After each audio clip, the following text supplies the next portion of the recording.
마무리 발언을 할 시간인데 이 문제와 관련해서 발언을 못 하신 분들도 있으니까 마무리 발언의 시간을 조금 더 드리겠습니다. 이준석 의원님.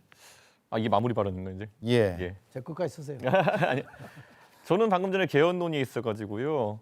정치하는 사람들은 일반 국민들은 많이 접하지 못하겠지만 항상 나오는 아이템들이에요. 근데 저는 전 세계적인 분위기를 봤을 때 조금은 더 강도 높은 개혁의 개헌이 되어야 되는 것이 아닌가 이런 생각합니다. 대한민국은 지금까지 광복 이후에 국가 주도의 어떤 그런 경제 성장과 사회 발전을 많이 이루어왔거든요. 그러다 보니까 국민들의 어떤 공공 영역에 대한 기대치도 크고 그리고 무엇보다도 그런 걸 이끌어주길 바라는 마음이 있는데 사실 지금 이미 공공 영역은 민간 영역에 비해서 많이 뒤처지고 있는 것이 현실입니다. 그러다 보니까 최근 미국에서는 우리가 하는 논의의 방향과 완전 정반대로 정부의 역할을 축소하는 방향으로 가자라고 선거의 모토를 걸고 당선되고 이러지 않습니까? 저는 어느 정도 그런 부분을 좀 바꿔낼 필요가 있다. 저는 과감하게 대통령의 권한을 줄이는 거는 애초에 정부가 하는 일의 영역 자체를 줄이는 것도 굉장히 필요하겠다 이런 생각이 들고요.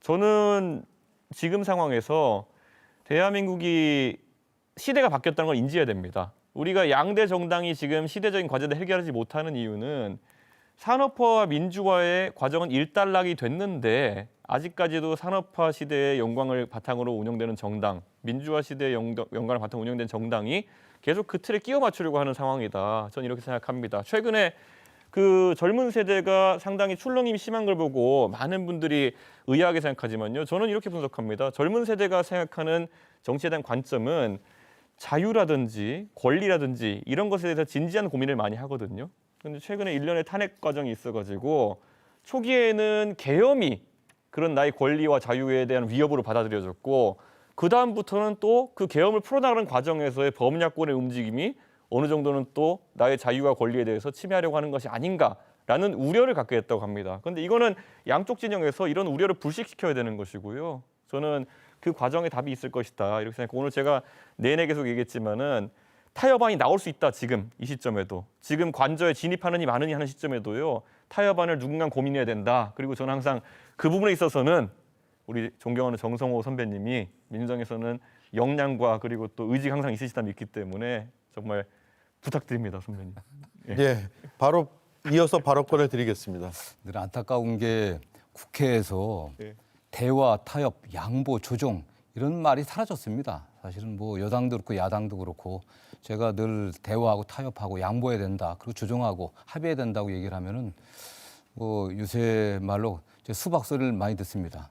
정성호 의원이 수박의 당도가 높아지고 있다는 뭐 그런 얘기까지 듣고 있는데 그러나 의회 민주주의가 본질적으로 대화 타협해야 되지 않겠습니까? 어떻게 수적으로 우리가 다수당이라고 해서 일방적으로 갈 수는 없겠죠.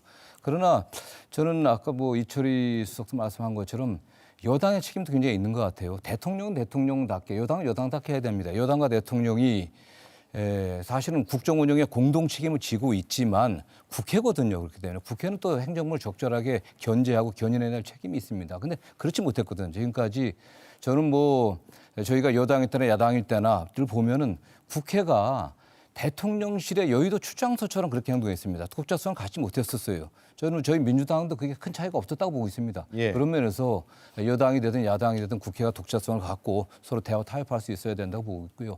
물론 제도의 문제냐 또는 시스템 문제냐 이런 것도 있겠지만 결국 사람의 문제가 굉장히 중요하다고 생각합니다. 자질과 역량이 있어야 돼요. 뭐 어느 책에 뭐 나온 거지만 그 제도적 권력의 행사를 자제해야 됩니다. 그리고 그 상대방에 관용해야 돼요. 근데 그게 안 되는 거 있지 않습니까? 그 자제와 관용이 안 될 때 역시 정치나 정치의 역할, 특히 국회 역할이 굉장히 중요한데 그런 자질과 역량이 있어야 된다고 저는 생각을 하고 있고요. 그런 면에서 어쨌든 뭐 조기 대선이 된다고 하면은 뭐 국민들이 잘 심판할 거로 보고 있습니다. 정말 우리 국민들이 위대하지 않습니까? 정말 뭐 원조받던 나라에서 원조하는 나라가 된 유일한 나라이고 지금 뭐 제3세계에서 또 아시아, 아프리카, 중남미에서 산업화와 민주화를 동시에 이뤄낸 가장 훌륭한 나라입니다. 우리 국민들이 위대하기 때문에 정치인들이 정말 이 국면에서 국민들의 그러한 의식의 변화들 눈높이를 생각하고 좀 바르게 잘했으면 좋겠다는 생각을 갖고 있고요. 이준석 대표가 말씀한 것처럼 그래도 이런 과정에서도 대화하고 타협해야 된다고 생각하고 있습니다. 자, 마지막으로 짧게요. 박 시장님 드리고 아까 양보하셨으니까 안 드려도 되죠? 네. 그 팬덤 정치, 강경파가 지배하는 정치는 사실 이 갈등을 해소할 수가 없습니다. 미국 대통령 가운데 그래도 존경받는 그리고 업적이 뛰어난 대통령이 링컨, 루즈벨트, 레이건 이런 대통령들인데 그 대통령들의 공통점이 있어요. 소통 능력이 뛰어나고 또 상대를 안을 줄 알고 그리고 그러면서도 항상 자기가 가진 그 시대의 가치와 비전을 항상 이렇게 구현하려고 하는 노력하는 이런 모습을 보였거든요. 우리도 좀 그런 리더십을 향해서 지향하는 정당 정치가 됐으면 좋겠다. 그걸 갖고 좀 경쟁을 하는. 그래서 적어도 다음에 만약에 대선이 있어서 새로운 정권이 만들어지면 이 공화주의 정신, 그러니까 권력자가 주인이 아니라 국민이 주인이라는 의식을 좀 어떤 정당이 정권을 잡든 간에 잊지 않았으면 좋겠습니다. 예. 자, 마무리 발언까지 들어봤고요.